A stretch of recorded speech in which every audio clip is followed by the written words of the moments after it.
Well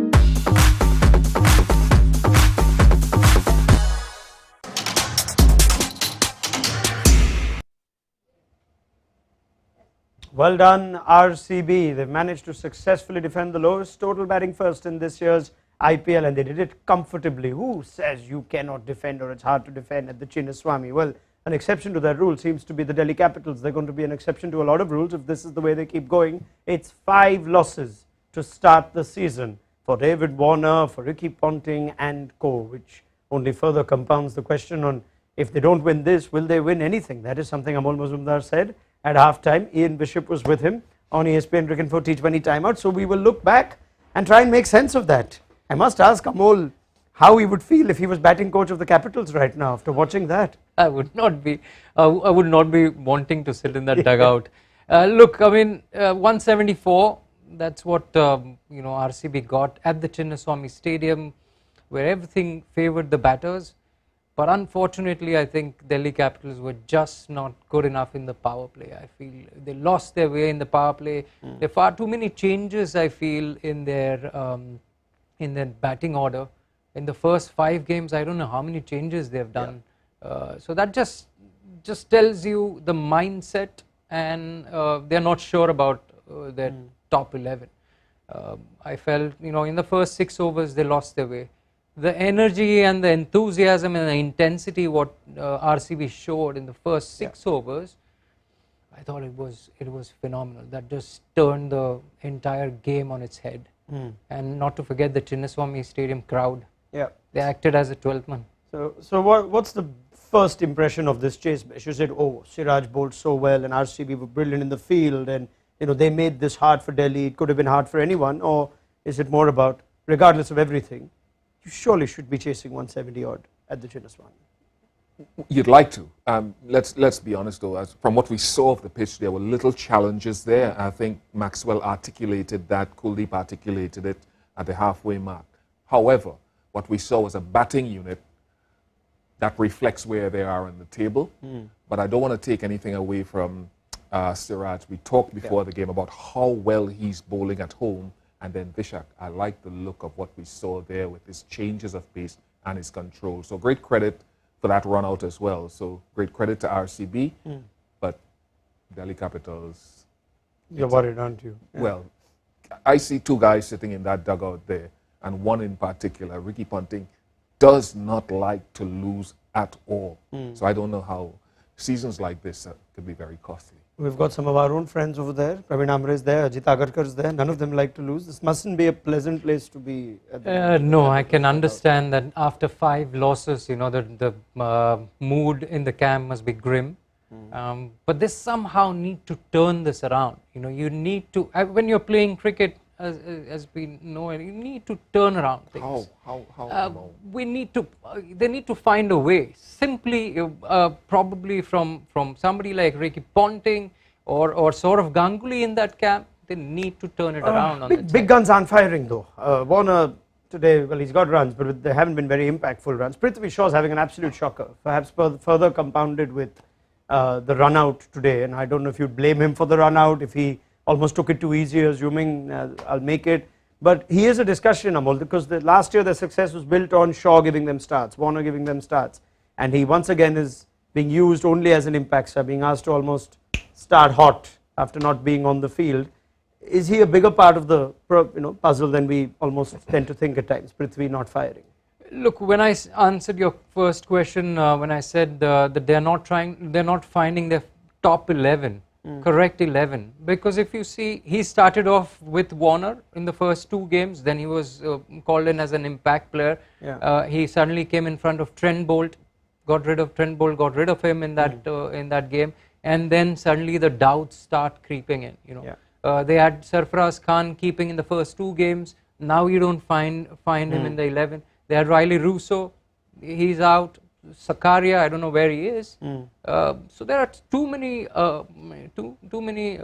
chops over there in the playing 11. So Prithvi Shaw, I felt for him actually, to be honest. You don't, when you're not scoring runs, the last thing you want is a brilliant run out, a direct hit run out. You don't expect that. He wanted to get off strike, It pushed towards covers. Anuj Rawat was there. He had a brilliance in the field, Anuj Rawat. So credit to RCB the way they started the game. I think Prithvi Shaw needs to find a way out. Okay, I think we credit Delhi, Bangalore a little more. We can't credit Delhi. No one's crediting Delhi for anything so far. Let's talk about Bangalore. Ian Bishop talks about Mohammed Siraj, and this continues to be vastly improved Mohammed Siraj from last year's IPL, carrying on his international form across formats for India. And I mean, Yash Dul's only just starting off in his IPL journey, but a number of players are finding it hard to get bat on ball when it comes to Siraj. We talk a lot about the scrambled seam ball, and it's troubling batters, Bish. What have you noticed about Siraj that's made him so effective? Well, I think I've mentioned it not just now, post IPL and watching him play international cricket this year. When West Indies were here last time, I think I made the comment that he was overdoing that scramble seam. To me, there was a touch too much experiment. And what I find has happened now is that there's a little bit more consistency of a test line and length. That shape has come back, and he's using the scramble seam more judiciously. That's the thing that I have seen here in the games at the Chinnaswamy. I said before that at Eden Gardens, I thought he was all over the place. But just the control, the consistency, the shape, and then setting it up for the scramble seam, much better and more tested. What does his scramble seam ball do, though? Why is it sort of more effective for him? It just comes back sharply, really. And when you can supplement, because his wrist position, he comes inside the perpendicular, right? And when he gets it to shape, I think the previous game he got some shape on it. And then you supplement that with the one that just lands and nips back. It's great because it's late movement as well. All right. And as a batter, the challenge that faces you feel for Yash Dul, but he is a hard player to face, Siraj, when he's bowling like that?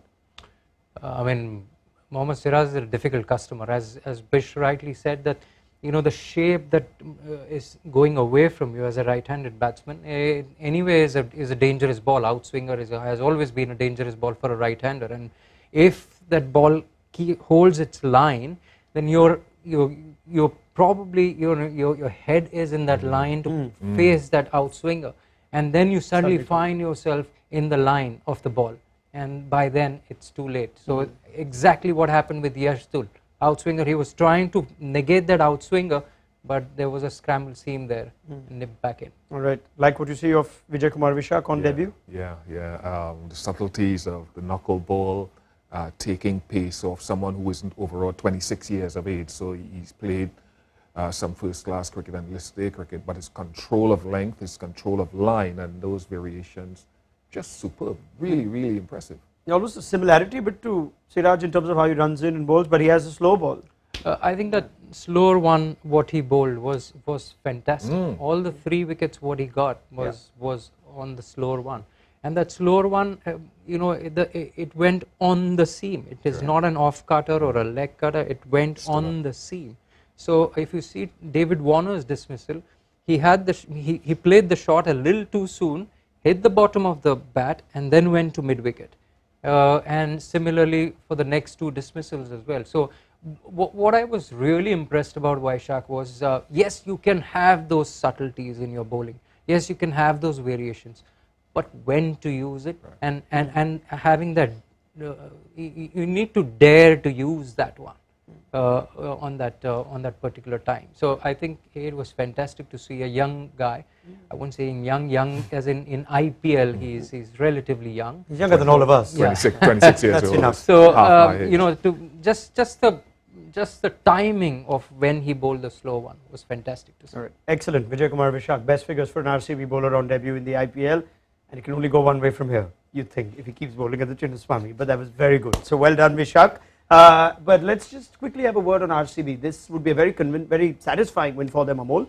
But they would still be, I guess, cognizant of the fact that their batting has vulnerabilities if one of Faf or Kohli don't bat long. Is that still a concern for you after what's happened today? Yes.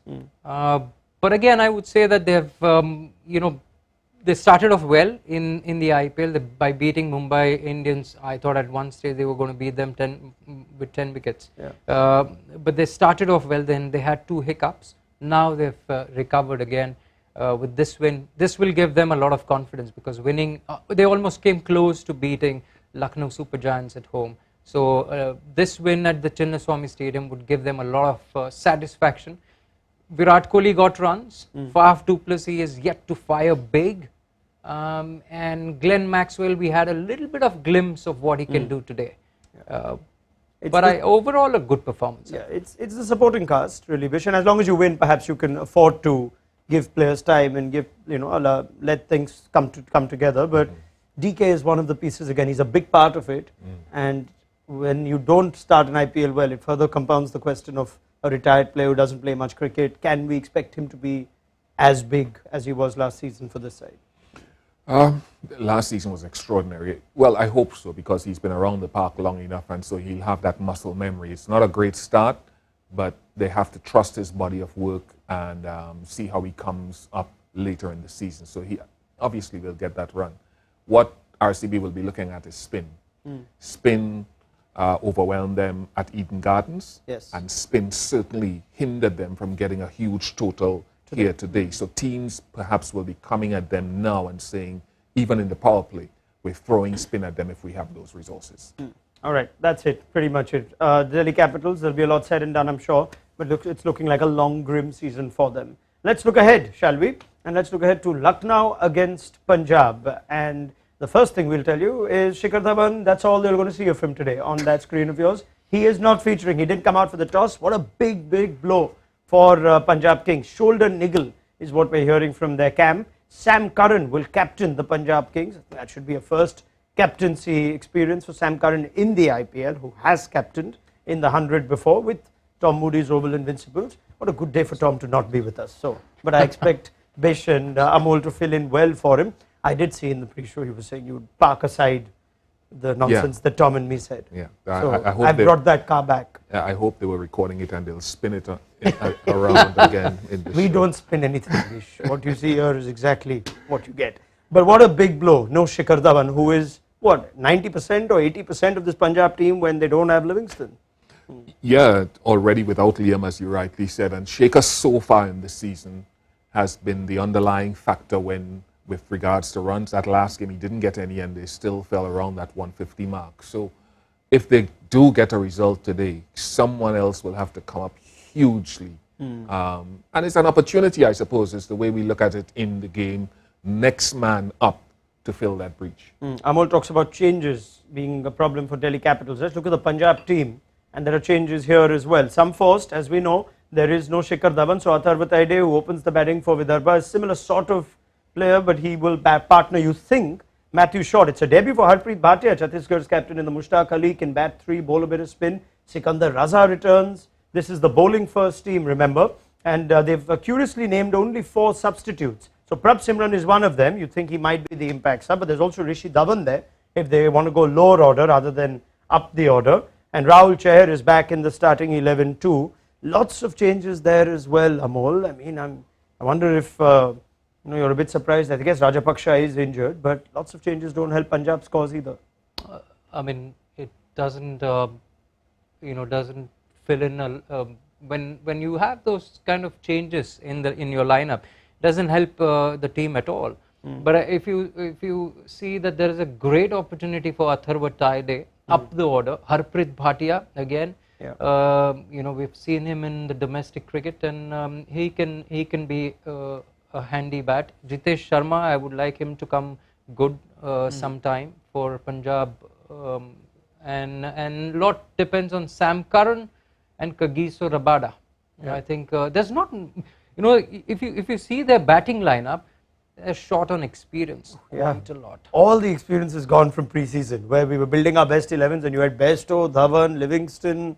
So now to stand a chance, that bowling group has to stand up tall. Sam Curran, Kagiso Rabada, for example, have to come big if Punjab have to have a chance of getting points tonight. You seem like you think Sam Curran, even though I've not seen a lot of him captain. Tom's seen some of it in the 100, but it seems like someone who wouldn't mind the opportunity, the position, just as a character to lead. Yeah, he carries responsibility level-headed and well. He's mature beyond his little size and his age. So I don't fear him. What you'd want him to do, get wickets tonight. Like that last over he bowled the other night against Gujarat Titans, where he almost clinched it. Yep. And Lucknow, on the other hand, full strength, you think, although Quinton de Kock remains confined to the bench. I don't know if it's injury, unavailability, but Kyle Mayers, who started so well, continues to partner KL Rahul at the top, and their overseas guns are now firing. Marcus Stoinis, Nicholas Pooran, big innings at the Chinnaswamy a few days ago. Ayush Badoni will start, given that they are batting first, and it's a debut for the Hyderabad Seema Yudhvir Singh Charak. Looks like with Jaydev Unadkat and Amit Mishra all to the bench, and Mark Wood in the 11. Bish, does that tell you which surface we're going to see today at Lucknow? Yeah, there's a fair bit of grass on that one. But we talk about changes, man. Jaydev has been in, out, in, out. Yeah. I wonder how he's handling that. Amol? Look, I mean, if you look at that squad, Lucknow Super Giants squad, I think they've got all their bases covered.